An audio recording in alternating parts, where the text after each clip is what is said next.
Je vous laisse la parole, monsieur Aurélien. Eh bien, on va accueillir nos participants du jour et les remercier de leur présence. Et on va pouvoir commencer puisqu'il est déjà 11h05. Donc, je te laisse dérouler et puis on se retrouve à la D'accord. fin du webinaire. À toi, France. Merci bien.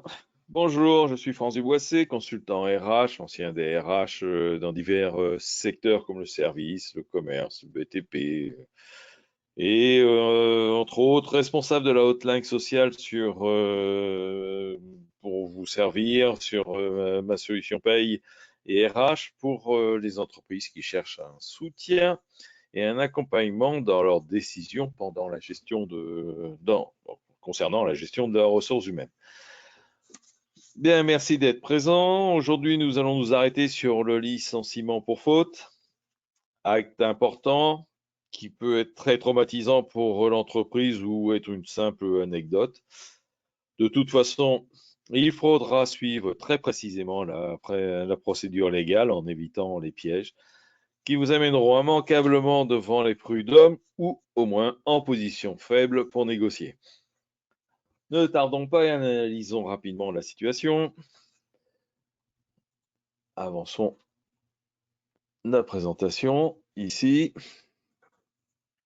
J'espère que tout le monde voit bien. Donc, le licenciement est un acte engageant pour une entreprise, pour une direction d'entreprise ou une direction du personnel. Mais il fait partie des résultats du travail de ces directions, ce qui doit l'amener à réfléchir sur celui-ci. En effet, le licenciement, même s'il est nécessaire, voire obligatoire, est aussi un aveu d'échec.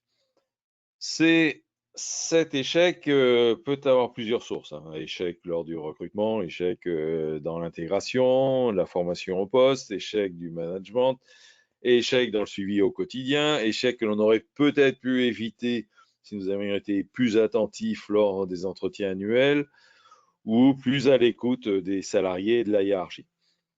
Bon, bien sûr, toute la responsabilité ne repose pas sur la direction, mais celle-ci ne doit pas faire l'économie d'une analyse des causes. Parce que les enjeux humains sont importants. Il est essentiel de déterminer l'aspect positif, mais aussi l'aspect négatif de cette décision. Il faut alors se poser les bonnes questions. Nous connaissons les forces, les faiblesses de notre salarié actuel, mais qui embaucherons-nous à la place? Quel sera l'effet sur l'ensemble de l'équipe et en particulier sur celle de son service? Quel temps va-t-on passer à former le remplaçant? Y a-t-il une personne disponible pour s'en charger? Et avec ce salarié, ne perdrons-nous pas la mémoire de l'historique, une partie de la mémoire de l'historique de l'entreprise, ou ne perdons-nous pas un relationnel client? Alors, ces réponses nous permettront de peser le pour et le contre de cette décision. De même, il ne faudra pas négliger les aspects financiers, hein. Quel est le coût réel d'un recrutement? Quel est le coût réel d'un licenciement? Quel est le coût de la formation que nous serons amenés à prodiguer? Quel est le coût de la perte en chiffre d'affaires le temps que le remplaçant prenne la plénitude de son poste? Toutes ces questions, l'ensemble de ces réponses sont à mettre en balance avec l'origine du licenciement. Alors, sommes-nous devant un coup de tête du responsable? Une situation est telle qu'il ne sera plus possible de retrouver un équilibre dans la relation? Le passage à vide de notre salarié est-il définitif? Sa démotivation est-elle irréparable? Au regard du coût humain et financier et au regard des séquelles que laisse un licenciement, il est quand même important de se poser ces questions. La réponse peut être que ce licenciement sera salutaire pour l'entreprise, ça j'en conviens tout à fait, mais il est toujours bon de prendre un petit peu de hauteur avant de s'engager dans l'aventure. Alors, pour sanctionner, encore faut-il s'entendre sur le terme sanction. La sanction est un comportement anormal ou contrevenant à une chose établie. Dans cela, il faut comprendre qu'il y a faute à partir du moment où le salarié contrevient à des règles établies, soit par des normes ou sous-entendues, ou naturelles pour certains, mais qui ne l'est beaucoup moins pour d'autres, ou encore des règles imposées par l'employeur. Par cet acte, le salarié a porté préjudice, évidemment, à l'entreprise, préjudice financier ou en termes d'image ou d'organisation. Bien sûr, elle peut être le fait que le salarié mette en danger d'autres personnes ou sa personne elle-même. Cela peut être aussi une prise d'acte, une absence d'acte, pardon, ou dit autrement, pour ne pas avoir fait l'acte attendu. Mais immédiatement, comme vous pouvez le constater, si vous sanctionnez cet acte, cela veut dire évidemment que vous êtes en mesure de prouver la réalité de celui-ci ou de son absence et de l'inscrire dans le temps. Ces deux éléments sont absolument indispensables. Alors, bien sûr, la présentation. Bien sûr, la sanction ultime, c'est le licenciement. L'objectif de la sanction est qu'en raison de la gravité de la faute, l'employeur se voit contraint de se séparer définitivement de son salarié et de mettre fin au contrat de travail. Bon, cette sanction connaît plusieurs niveaux de force en fonction de la gravité de la faute. Soit on est face à une faute réelle et sérieuse. Alors réelle, parce que nous sommes en capacité de prouver et de démontrer la responsabilité du salarié dans cet acte.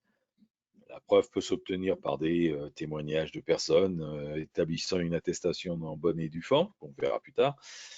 Et sérieux, c'est-à-dire que les conséquences et le préjudice par rapport à l'entreprise sont suffisamment importants pour envisager la rupture du contrat.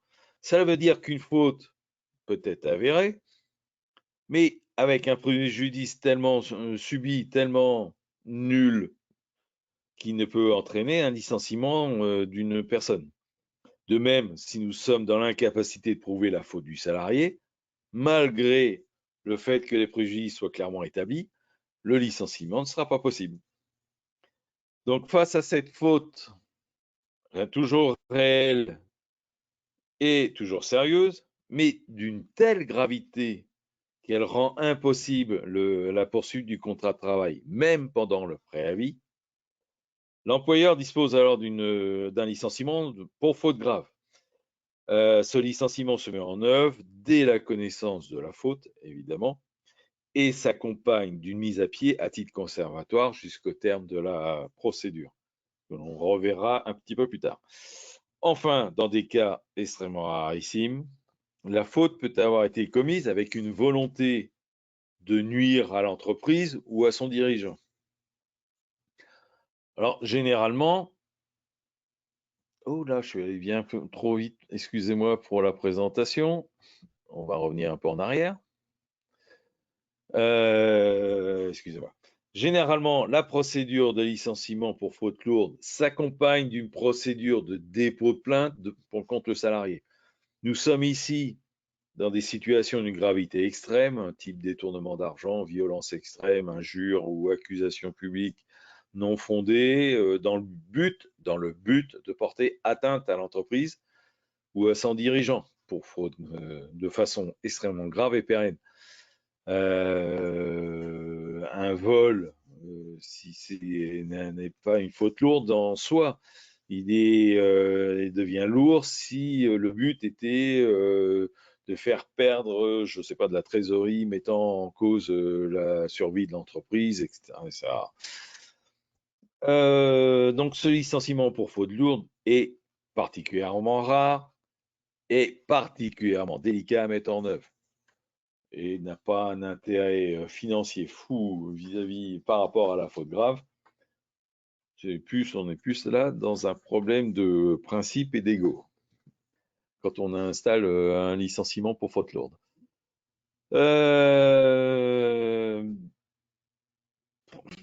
Nous allons donc aborder aujourd'hui là tout de suite la préparation d'une procédure de licenciement et comment préparer ce moment fort en évaluant le cas, puis en réunissant les pièces et consolider l'ensemble pour être prêt le jour de l'entretien.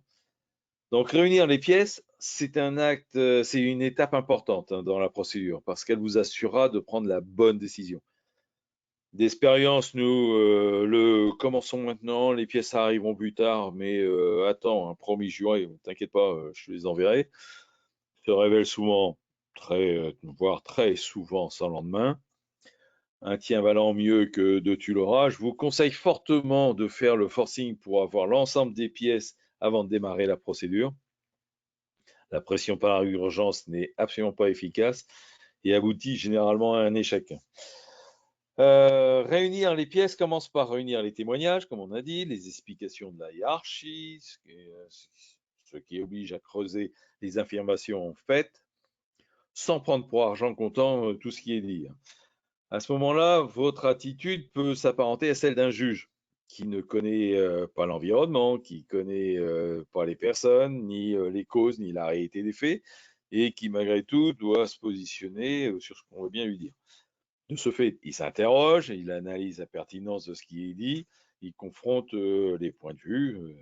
Là, c'est à vous d'en faire de même. Réunissez l'ensemble des documents mettant en lumière le comportement fautif du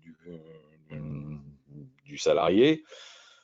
Cela peut aller évidemment jusqu'à l'analyse des chiffres comptables.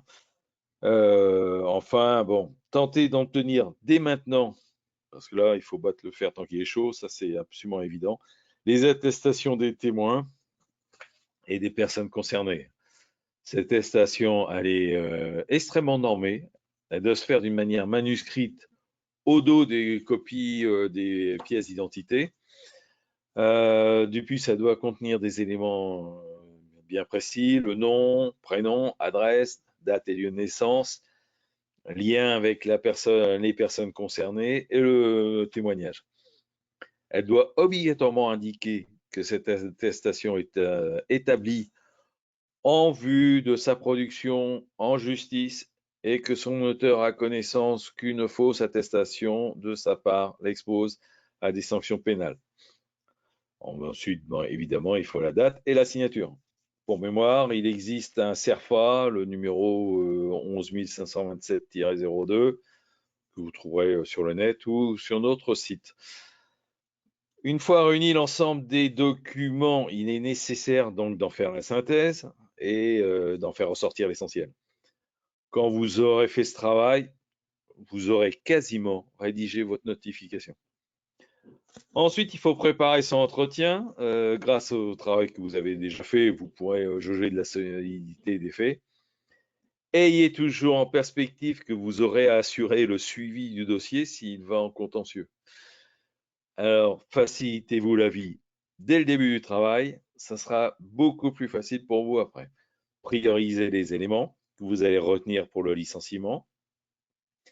Parce qu'un licenciement ne peut pas se baser sur une multitude de fautes. Ressortez les plus graves, les plus importantes, pour démontrer de la justesse de votre décision. Vérifiez évidemment la jurisprudence si vous pouvez, dans les différents supports qui sont à votre disposition. Essayez de retrouver un cas similaire au vôtre et observez comment cela a été jugé et ce qui a été reproché aux employeurs. Cela vous évitera de refaire les mêmes erreurs, évidemment. Enfin, préparez le calendrier de votre procédure, validez la présence des personnes convoquées et des signataires afin de ne pas faire d'impair, évidemment. À ce moment-là, vous pouvez lancer la procédure.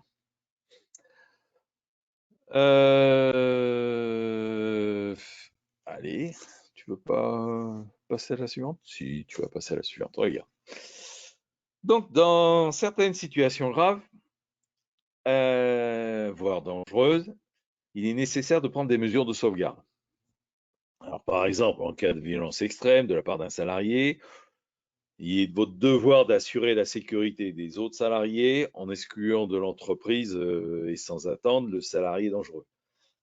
Aussi, le législateur vous donne la possibilité de suspendre temporairement le salarié et de l'écarter de l'entreprise. Cette possibilité ne doit surtout pas être confondue avec la mise à pied disciplinaire. La mise à pied doit être temporaire, définie dans sa durée. Généralement, il convient de l'instaurer pour la durée de la procédure. Néanmoins, elle a une véritable logique. Si votre intention est de licencier une personne pour faute grave ou faute lourde, mais on va s'arrêter à la faute grave, c'est que vous avez estimé qu'il était impossible de poursuivre son contrat pendant le préavis. Alors, en toute logique, S'il est impossible de le poursuivre pendant le préavis, il l'est d'autant plus pendant la procédure. Il est d'ailleurs difficilement concevable pour un tribunal de juger un licenciement pour faute grave valable s'il n'a pas été accompagné d'une mise à pied conservatoire. Nous retrouverons évidemment cette logique dans l'abandon de poste. Alors vous allez me dire, faire une mise à pied d'une personne qui est absente, je ne vois pas bien l'intérêt. Mais cela s'ajoute le fait que si la personne rentre, alors qu'elle est absente depuis, je ne sais pas, 15 jours et plus, et si elle revient subitement à son poste, alors que vous avez engagé la procédure, bah, vous serez bien obligé de l'accepter si vous ne l'avez pas mise à pied. Bien sûr, vous allez pouvoir peut-être la mettre à pied au moment de son retour, mais tout est tellement plus simple si vous avez envisagé la faire avant. Les conséquences de la mise à pied sont le fait que la personne ne puisse pas travailler, ça on est d'accord, et qu'elle ne sera pas payée de cette période. C'est pour ça que le tribunal ne concevra absolument pas que vous allongiez les délais plus que de raison. La période ne sera pas payée uniquement si la sanction notifiée sera un licenciement pour faute grave ou faute lourde. Dans le cas inverse, soit un licenciement pour faute réelle et sérieuse ou une autre sanction, il faudra payer toute cette période. Donc bon, c'est à mettre en place, mais c'est à mettre en place intelligemment. Parce que la sanction envisagée aura des conséquences sur la relation de travail entre le salarié et l'employeur. La procédure de sanction repose sur le droit donné au salarié de fournir des explications et de défendre sa position. Donc, dans ce contexte, la procédure de sanction prévoit la mise en place d'un entretien que l'on appellera l'entretien préalable.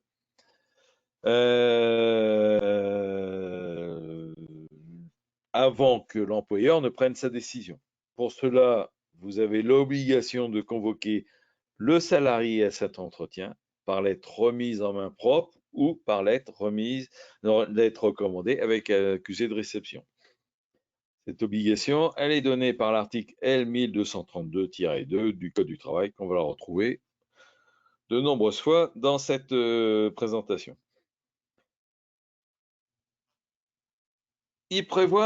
Cet article prévoit aussi la possibilité qui est offerte aux salariés de se faire accompagner.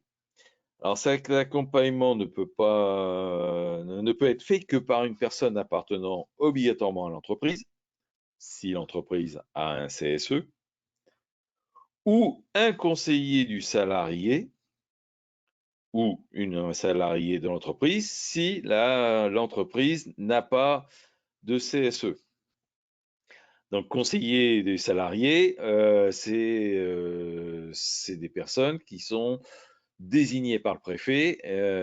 C'est pas une personne qui se dit, voilà, je viens conseiller le salarié que vous avez convoqué. Non, c'est une personne qui a été déterminée par le préfet comme étant en capacité d'accompagner un salarié. Donc, il a une petite carte que je vous invite à bien vérifier parce que vous n'avez pas à accepter à cet entretien la maman, le fils, le frère, le pote de celui que vous allez licencier. Donc, il faudra indiquer l'adresse à laquelle le salarié peut trouver la liste établie par le préfet, donc soit à la mairie, soit à l'inspection du travail. Et c'est à lui de choisir son accompagnateur et vous ne pouvez pas contester son choix. La convocation indique évidemment par qui sera reçu le salarié. Vous devez avoir en tête que la personne qui assure l'entretien sera celle qui signera la notification. Donc évidemment, il est nécessaire de vérifier si la personne détient bien la délégation de pouvoir de l'employeur pour pouvoir exécuter cet entretien.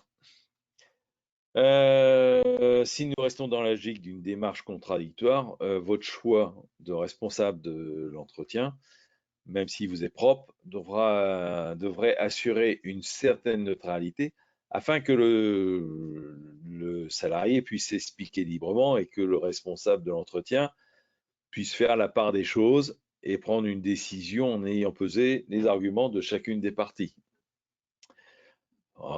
Ayez ça en tête quand même. Ensuite, cette convocation a un objet.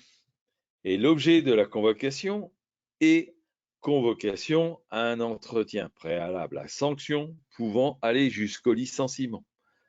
Donc, l'objet de cette lettre s'arrête à cet élément.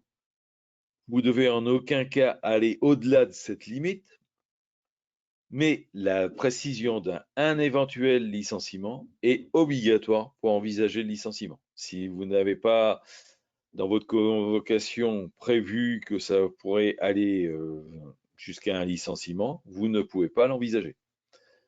Ça doit apparaître. Donc, dans ce courrier, ne doit apparaître, aucune notion de grief précis. Aucune. C'est vous êtes convoqué tel jour, telle heure, vous rencontrerez telle personne, vous pouvez vous faire accompagner par monsieur machin, point, et c'est tout. Ça s'arrête là. Et dans votre objet, vous aurez mis convocation à un entretien préalable à sanction pouvant aller jusqu'au licenciement. Alors, évidemment, il y a des délais légaux, hein, ça, vous pouvez vous en douter. En aucun cas, vous ne pouvez envisager de sanctionner une faute au-delà des 2 mois qui suivent la connaissance, je dis bien la connaissance de cette faute. Par exemple, des détournements faits par un comptable, vous pouvez les voir que au moment du bilan. Donc, s'ils sont passés en janvier, que en janvier suivant, vous vous en apercevez, c'est pas au moment où ils ont été faits, c'est au moment où vous en avez eu la connaissance. Donc, la procédure étant contradictoire, vous devez laisser un temps suffisant au salarié pour préparer son entretien, lui aussi, et chercher un accompagnateur. Donc, le fameux article 1232-2 impose un délai minimum de 5 jours ouvrables entre la remise ou la première présentation du recommandé et l'entretien. En gros, ça fait 7 jours. 5 jours ouvrables, ça fera 7 jours. Ne prenez aucun risque et soyez large dans votre décompte, sinon, surtout, si vous faites parvenir cette convocation par recommandé. L'entretien après la convocation est parvenue dans les temps, votre salarié, il se présente, c'est le moment de l'entretien. Évidemment, votre dossier est prêt, l'affaire n'a aucun mystère pour vous. En effet, il n'y aura pas de place à l'improvisation. C'est un moment de forte tension, très forte tension, et il sera très facile de vous déstabiliser si vous ne maîtrisez pas le dossier. Alors, seront présents à cet entretien le salarié incriminé, évidemment, s'il décide de venir, son accompagnateur éventuel, et vous-même. Vous pourriez vous faire accompagner, mais uniquement si vous respectez l'équipe des parties en présence. C'est-à-dire, c'est 2 contre 2, mais pas 2 contre 1. Alors, vous pouvez vous faire accompagner par une personne ayant une compétence technique particulière ou le responsable du salarié, c'est possible. Mais si on analyse la situation, l'entretien est un moment où vous allez recevoir des explications du salarié. Vous n'avez absolument pas à vous justifier. C'est lui qui vient se justifier par rapport à son attitude. Alors pourquoi vous auriez besoin d'une personne auprès de vous dans ces moments-là? De même, est-ce que vous êtes certain de maîtriser la parole ou le comportement de votre accompagnateur pendant tout l'entretien? Et puis ce rendez-vous, c'est peut-être l'occasion de découvrir des habitudes ou des comportements que vous ne connaissiez pas, vous ne soupçonniez même pas. Alors, donnez le plus de chances possible au dialogue en demeurant seul. En ce qui concerne l'accompagnateur du salarié, lui, son rôle, c'est d'être témoin de ce qui se dit au cours de l'entretien. En toute logique, allez, c'est rarement ce qui se passe, mais en toute logique, il n'a pas à intervenir Par contre, si ce n'est que pour recentrer le débat sur les griefs retenus. N'a pas d'autre que celui-là. Par conséquent, et donc par contre, il peut, s'il le souhaite, faire un compte-rendu d'entretien qu'il va mettre à la disposition des deux parties. Alors, on va avoir toute l'importance de ce compte-rendu qu'il peut y avoir après, hein, dans la notification. Alors, le salarié, s'il veut, peut ne pas être présent à l'entretien. Ça relève de son libre arbitre. Par contre, s'il est absent, il ne peut pas demander ou contester l'entretien parce qu'il ne s'est pas déroulé normalement. Il peut demander le report de l'entretien s'il le veut. Donc, dans ce cas-là, alors les délais légaux se basent par rapport à la nouvelle date. Par contre, si cette modification est de votre chef, hein, les délais légaux ne pourront pas être modifiés. Donc, attention aux 2 mois et aux mois et aux 48 heures, etc., etc. La conduite de l'entretien, évidemment. Vous êtes le responsable de l'entretien, il vous revient de le conduire afin de parvenir au but recherché. Le but recherché, c'est présenter des griefs retenus contre le salarié et récolter les explications. Vous devez tout mettre en œuvre pour y parvenir, en gardant évidemment votre calme et en recherchant les véritables explications. Votre discours, il pourrait tenir en trois phrases. Hein. Monsieur, vous avez fait tel et tel acte, comment expliquez-vous ces faits? Je vous remercie. Vous recevrez ma décision par courrier d'ici quelques jours. Point. Bon, évidemment, ça se passe jamais comme ça et jamais aussi rapide, mais vous devez tendre à ce résultat, évidemment. Alors, qu'est-ce qu'on a de quoi parle-t-on pendant cet entretien? Eh ben, il fait bon de faire un rappel. Il est bon de faire un rappel de la procédure afin que chacun sache comment le rendez-vous va se passer. Au cours de cet entretien, vous devez aborder l'ensemble des griefs qui sont reprochés aux salariés. Tout ce qui n'aura pas été dit au cours de l'entretien ne pourra pas servir de support à une quelconque notification. Ça, c'est excessivement important. C'est pour cela que vous devez avoir bien préparé votre entretien et que vous pourrez, dès l'entretien, dater et prouver chaque grief que vous aurez énoncé. D'où l'importance aussi de l'accompagnateur du salarié, de sa capacité à faire un compte-rendu de l'entretien. Ensuite, votre rôle sera de limiter le dialogue autour des griefs retenus, que ça ne s'égare pas sur des faits qui n'ont pas été connus, pas été reprochés, et surtout des demandes de justification de ce qui n'a pas été fait par la direction ou fait par la direction. Pour l'instant, c'est le salarié qui s'explique, pas vous. Bien sûr, tout s'est magnifiquement bien passé. Et donc, je vais à la diapo suivante. Tout s'est magnifiquement bien passé. La convocation a permis à votre salarié de venir s'exprimer à l'occasion de son entretien préalable. Donc, vous avez entre 2 jours et 1 mois pour lui notifier son licenciement. La notification est à la fois le compte-rendu de l'entretien et l'officialisation du licenciement. Quelques principes à tenir et à retenir à ce niveau. Votre sanction doit être proportionnelle à la faute. Le licenciement ne déroge pas du tout à cette règle. N'infligez pas une sanction totalement démesurée par rapport à la faute commise, ou plus exactement à la faute retenue lors de l'entretien et sur la notification. Un fait longtemps admis ne peut devenir fautif du jour au lendemain, sans que vous n'ayez, par note d'information, livre, rappel, note de rappel, n'importe, sans que vous ayez rappelé la norme. Vous ne pouvez pas dire, monsieur, ça fait 1 mois que vous êtes absent tous les jours, je vous licencie parce que j'en ai ras-le-bol. Non, ça se peut pas. C'est en faisant ça, ou alors je fais une période courte, mais il faut voir sur des périodes plus longues, en acceptant un fait pendant un certain temps, vous avez par votre silence accepté cette nouvelle règle qui a été mise en place par le salarié, je suis d'accord, mais vous l'avez acceptée. Donc, si vous voulez revenir à l'ancienne règle, il va falloir faire un rappel de cette règle avant de sanctionner. Vous ne pouvez pas faire vous pouvez pas faire état de fautes sans en avoir échangé lors de l'entretien. Cela ne respecterait évidemment pas le principe du contradictoire. Seule la personne ayant participé à l'entretien est en mesure de signer la notification et donc d'en prendre la responsabilité.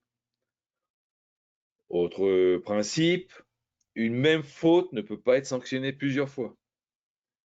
Dans ce cas-là, vous ne sanctionnez pas la faute, mais vous sanctionnez la récidive. Et vous contournez ainsi le problème.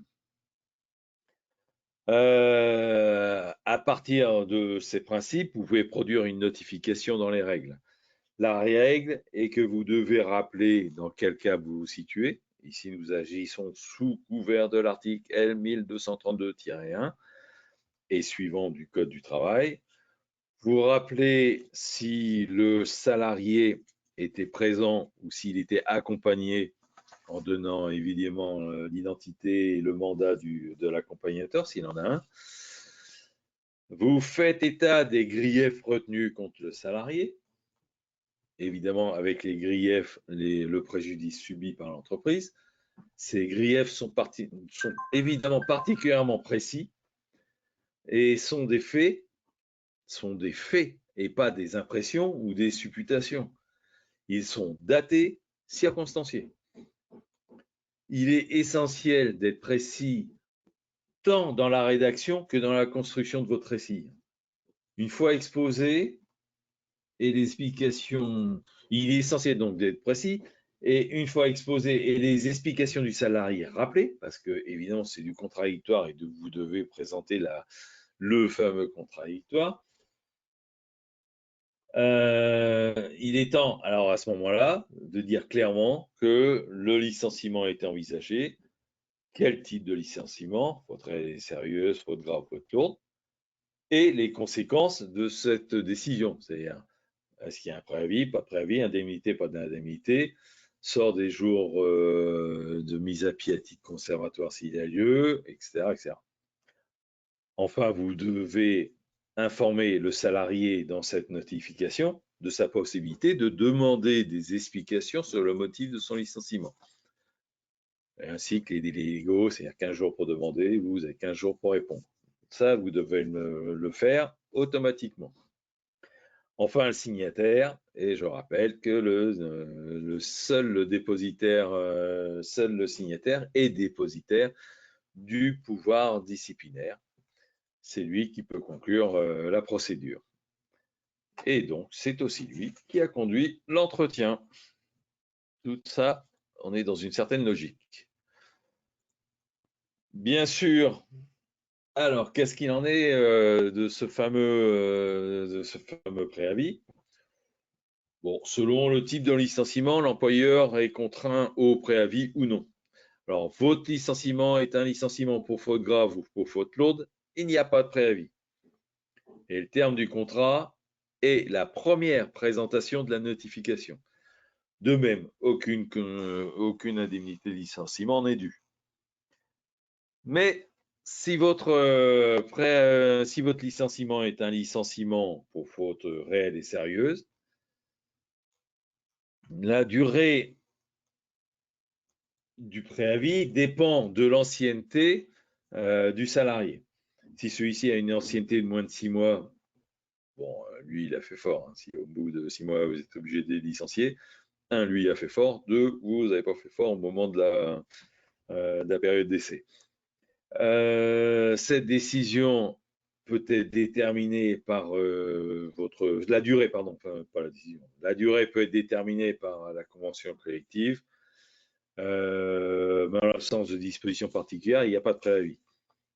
S'il a une ancienneté entre 6 mois et 24 mois, la durée est de 1 mois, mais elle peut être allongée par votre convention collective. C'est pour ça qu'il faut aller le vérifier. Et si l'ancienneté est supérieure à 24 mois, soit 2 ans, elle est d'une durée de 2 mois, voire plus si la convention collective en dispose autrement. Le calcul de la durée du préavis se fait à partir de la première présentation du courrier. Alors, cette notion de première présentation du courrier, elle est la date à laquelle les services de la Poste ont tenté de remettre le courrier au destinataire. Alors après, libre à lui de l'accepter, de la refuser, de prendre beaucoup de temps pour aller la chercher au bureau de poste, hein, c'est son problème à lui, c'est pas le votre problème. La date retenue sera toujours la même, c'est la date sur laquelle le facteur est passé à la maison pour essayer de déposer ce fameux courrier recommandé avec accusé de réception. Ce préavis peut être effectué, bon alors donc il est normalement payé. Par contre, il ne sera pas payé si le salarié fait une demande expresse de ne pas effectuer son préavis. Cette demande doit être obligatoirement faite par écrit, évidemment. C'est ce qui déterminera la fin du contrat. Par contre, si vous souhaitez ne pas faire effectuer ce préavis, ça c'est votre droit, il revient alors de payer ce préavis aux échéances normales. Alors, certaines conventions collectives demande dans ces cas-là, à ce que l'employeur demande au salarié de se déterminer entre le fait qu'il soit payé de l'ensemble des sommes, et la Sécu n'aime pas du tout ça, puisque ça fait sauter un plafond, ou plus, ou de payer aux échéances normales. Je vous invite à les payer aux échéances normales, ça vous évitera de vous justifier par rapport à un contrôle de l'URSSAF. Le véhicule de fonction ou le logement de fonction ne peuvent pas être réclamés pendant cette période. C'est excessivement important puisque ce sont des éléments accessoires au salaire. Ils supportent des charges sociales, donc ils devront être laissés à la disposition du salarié jusqu'au terme du préavis. Soyez extrêmement vigilants là-dessus, ça peut vous être réclamé. Concernant les congés payés, on ne peut pas prendre de congés payés pendant le préavis, sauf évidemment s'ils ont été posés avant la notification de la rupture. Par contre, un arrêt de travail pour accident de travail ou pour maladie professionnelle suspend le préavis. Et hors ces deux cas, il n'y a ni report ni suspension possible. Pour les heures de recherche d'emploi, pendant le préavis, certaines conventions collectives ou un accord d'entreprise peuvent le prévoir. Dans ces cas-là, il prévoit généralement le nombre d'heures, la capacité de les regrouper et les modalités de paiement. Mais il n'y a aucune obligation, hormis votre convention collective, il n'y a pas d'obligation légale. Bon, alors évidemment, votre licenciement, il a été notifié, reçu, le préavis peut être exécuté ou pas l'être, selon vos décisions. Et c'est pas pour ça que vous êtes à l'abri de la réaction d'une réaction de votre salarié. Cette réaction est un signe précurseur de la judiciarisation de la procédure. Il est donc excessivement important de la prendre en compte, d'y répondre, et même si cela vous semble être une perte de temps insupportable. En effet, si votre interlocuteur conteste votre décision, alors, ce n'est pas anodin. Aussi, si votre décision ressent comme une injustice, soit il trouve en vous un interlocuteur ouvert à la discussion et à la réflexion, soit il se retournera naturellement vers la justice pour qu'elle se prononce, étant possible, pour qu'elle se prononce en sa faveur. Alors, ne pas réagir à cette contestation serait une erreur. D'autant plus que si le salarié porte l'affaire devant les tribunaux, le juge pourrait prendre cette dernière parole, la sienne donc, pour la vérité. vous avez le même problème sur des sanctions moins graves que le licenciement.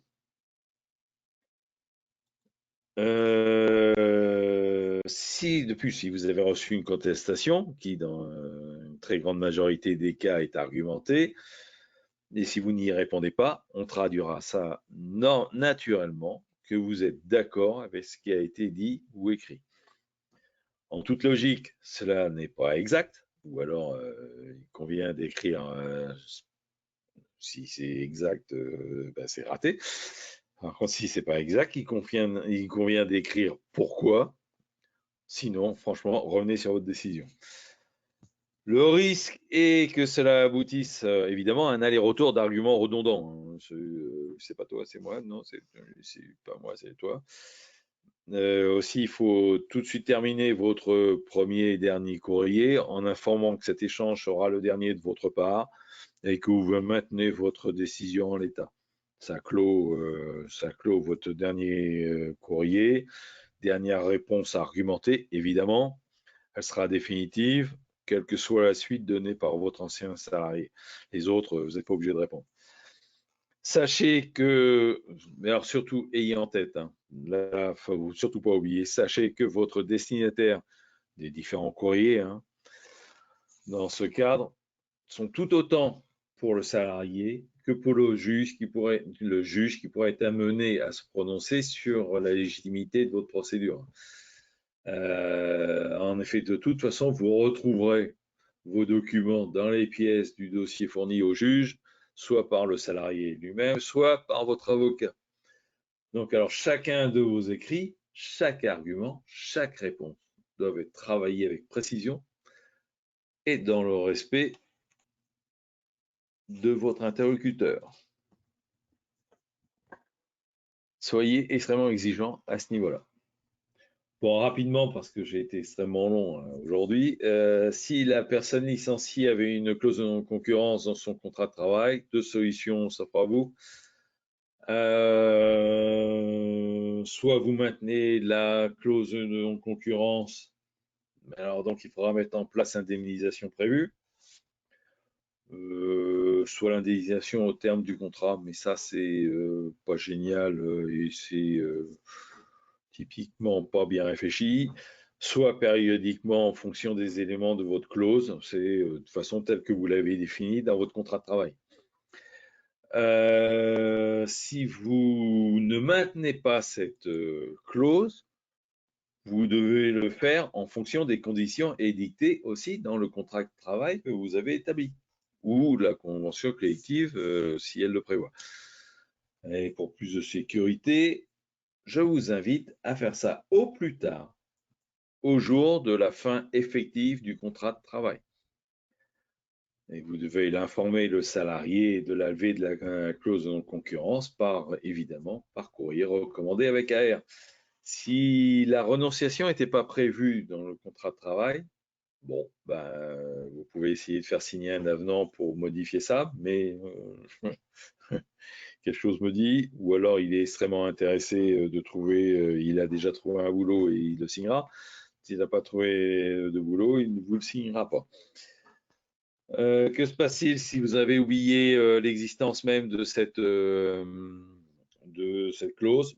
Si le salarié, au-delà du délai qu'il a jugé raisonnable, revient vers vous et vous demande de mettre en place ce que vous étiez engagé à faire, c'est-à-dire un versement périodique, indemnisation sous forme d'un bulletin de salaire avec les charges sociales. N'oubliez pas les charges sociales, c'est un salaire comme un autre, ou le versement donc du capital fixé au contrat.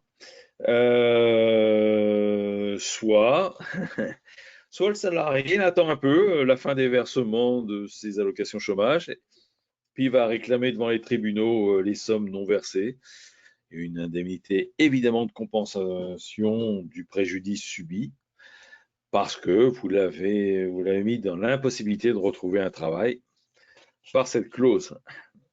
Juste comme ça, le combat sera tout à fait inégal et vous n'aurez pas beaucoup d'arguments à présenter. Bon, alors quelques règles immuables dans cette affaire, sur le licenciement. l'essentiel à retenir est que la procédure de licenciement repose sur l'article L1231.1 à L1231.2.6. Tout au long de cette procédure, vous devez avoir en tête que votre procédure pourrait être jugée dans l'enceinte d'un tribunal des prud'hommes. Aussi, tout ce que vous produirez et dites sont tout autant destinés aux salariés fautifs qu'à un éventuel juge qui pourrait se pencher sur votre affaire et se prononcer. Enfin, ne laissez aucun courrier sans réponse. L'adage qui ne dit mot consent résonne très très fort dans les prétoires. L'entretien existe pour entendre les explications du salarié. À aucun moment, vous ne devez entrer dans une phase de justification de votre position. Ce n'est pas vous ou votre organisation qui est en cause, mais le salarié. Il n'y a que lui qui doit se justifier. Soyez extrêmement rigoureux là-dessus.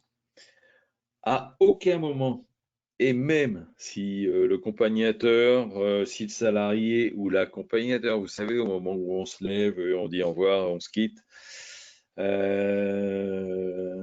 si l'un des deux le réclame, vous ne devez donner à aucun moment votre décision au cours de l'entretien.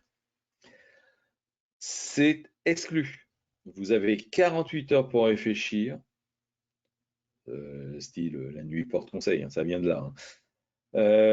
Vous avez 48 heures pour réfléchir. Il est impératif de prendre ce temps. Le fait de donner votre décision pendant l'entretien revient à démontrer que le côté contradictoire de la procédure n'a pas été respecté. De toute façon, le gars pouvait parler, vous aviez pris votre décision, donc ça ne servait à rien parler. Donc de ce fait, l'ensemble de la procédure peut être contesté et avec succès devant les tribunaux. Enfin, n'oubliez rien des griefs retenus, sinon l'oubli ne pourra pas être retenu dans la notification, même s'ils sont réels et sérieux, et ne pourront pas être utilisés devant le juge, puisque vous n'en aurez jamais parlé. Si vous n'en avez jamais parlé, c'est qu'il n'existe pas. Voilà ce que l'on peut dire. Voilà ce que l'on peut dire sur ce licenciement pour faute. Sachez que nous sommes là pour vous accompagner si vous avez besoin dans cette aventure. Si vous en ressentez le besoin, nous sommes là et nous sommes à votre disposition. S'afficheront sur la prochaine prochain slide nos coordonnées. Je vous remercie pour votre attention. J'espère que ce rapide tour d'horizon évitera des interrogations de votre part. Notre service est présent pour y répondre ou vous aider dans la gestion quotidienne de vos services, si vous le désirez, de vos salariés, pardon, si vous le désirez. Notre prochain webinaire aura lieu le 15 mai, ou j'ai mis 17, je ne sais plus si c'est 17 ou 15, enfin bon, on recevrait des invitations. Nous nous pencherons sur la problématique du CDD et des questions à se poser et des procédures à respecter dans le cadre de ce CDD. Je vous remercie pour votre attention à tous et je vous souhaite une excellente semaine et un excellent mois. Et à la prochaine. Je vous laisse la parole, monsieur Aurélien.